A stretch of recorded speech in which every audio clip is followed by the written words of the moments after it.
Hey guys, Daily Tech here, bringing you another VR headset review. This time we're going to be reviewing one of the cheapest VR headsets on the market. It's one of the VR box clones called the VIGICA. Luckily this video is not about how to pronounce it. We're going to go over the good, we're going to go over the bad, and my overall conclusion of it. Spoiler alert, there is a little bit more bad than good though. But anyways, let's get to it.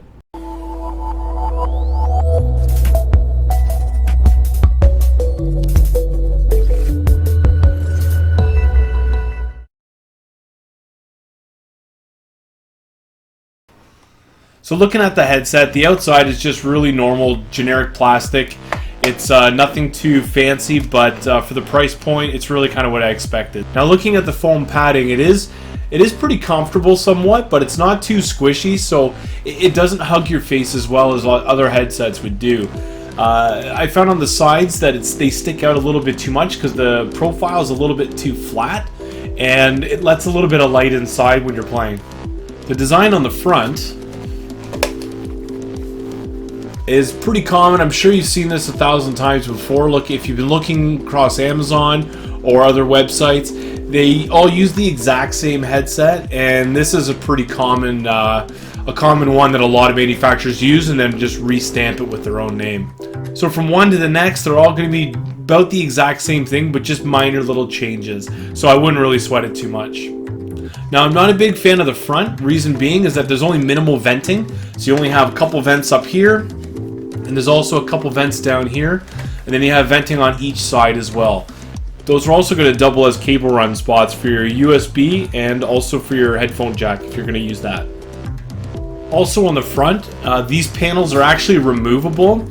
You can pull this one off here, which is kind of neat because then that's going to expose the camera on your phone, and then you can use it for any kind of AR application using the camera, which is, it's kind of a neat feature. I would also just use it to vent the phone a little bit more if it was starting to overheat. This piece as well is removable. However, I'm not going to take it off because I did it once before and it took me just about forever to get it back on, so I'm not doing that again. Here, I'll put this back on. There we go.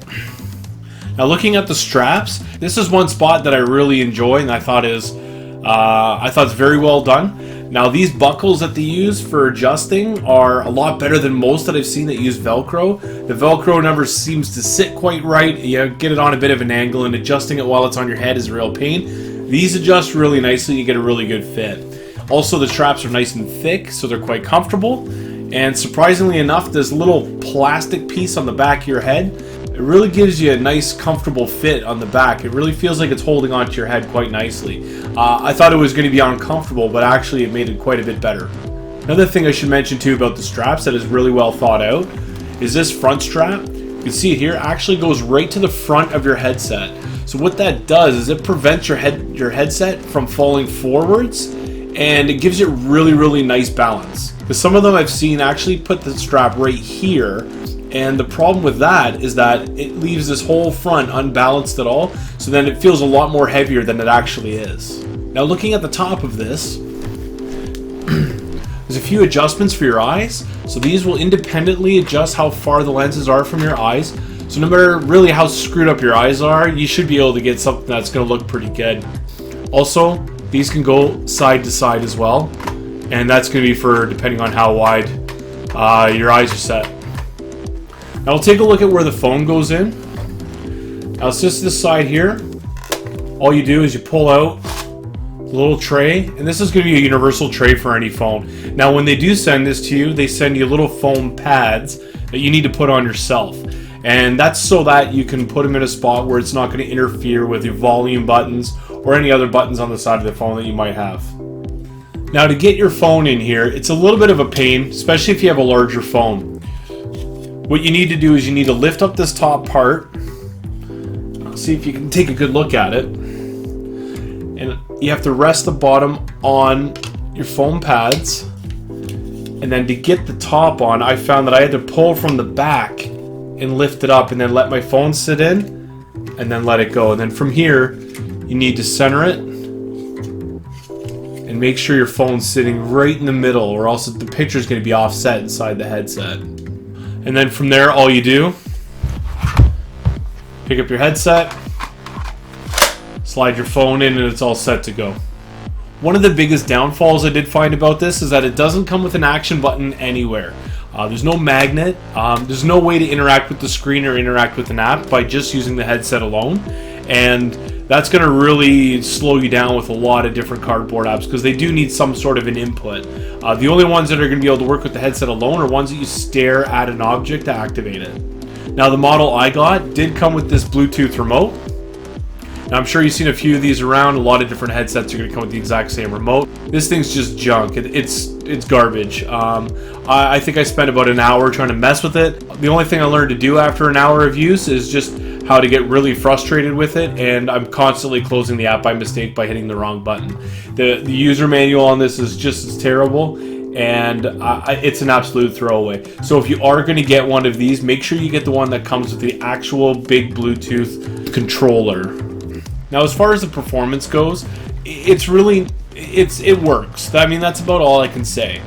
The field of view is actually pretty terrible. I've used a few headsets in the past, and this one here had the smallest field of view out of all of them. I think that when people look at it accurately, it's about 70 degrees field of view. I know some websites did list different, however, they're all about the same at about 70. It gives you the impression of kind of looking down a couple cardboard tubes while you're staring at the screen. So now there is an upside to that. The upside is that there is no screen door effect because the screen's so far away from your face that you don't really get to see the pixels up close. So the picture itself looks pretty clear, to be honest. It's just that you really get no immersion whatsoever. Also, while looking at my phone, I can clearly see the Samsung name right there, and I can also see the power button inside the headset. And guys, this is the Galaxy 6 Edge Plus. It's a 5.7-inch screen, and if you do get a phone much bigger than this, it might not even fit. So in my opinion, I think any phone you get, you're going to see all the edges of the phone, no matter what. So for the picture, it looks like a box, but you do get the 3D effect, which is kind of neat. So I figure for a few movies, it might be a pretty handy thing to have. But it really does look like you're just staring at a box. And that might be the reason why they got the name VR Box. So in conclusion, is a headset really worth it? I mean, if you want to try out VR for the cheapest price possible, you know, this is kind of the right way to go. However, I don't see anyone really using this thing for more than a couple hours because you're either going to like VR and then get a headset that's actually going to perform well, or you're going to hate it and then just kind of put it aside anyways. So either way you go, you're probably not going to get more than a couple hours use out of it. But if you just want to try it out for fun, I mean, this is probably the right way to go. The thing is that there's so many headsets out there that are just a couple dollars more, and they're going to perform so much better than this. So at the end of the day, I can't really recommend the headset, only because there's far better options out there, and not because it just doesn't work at all, because there are a lot of good things about it still.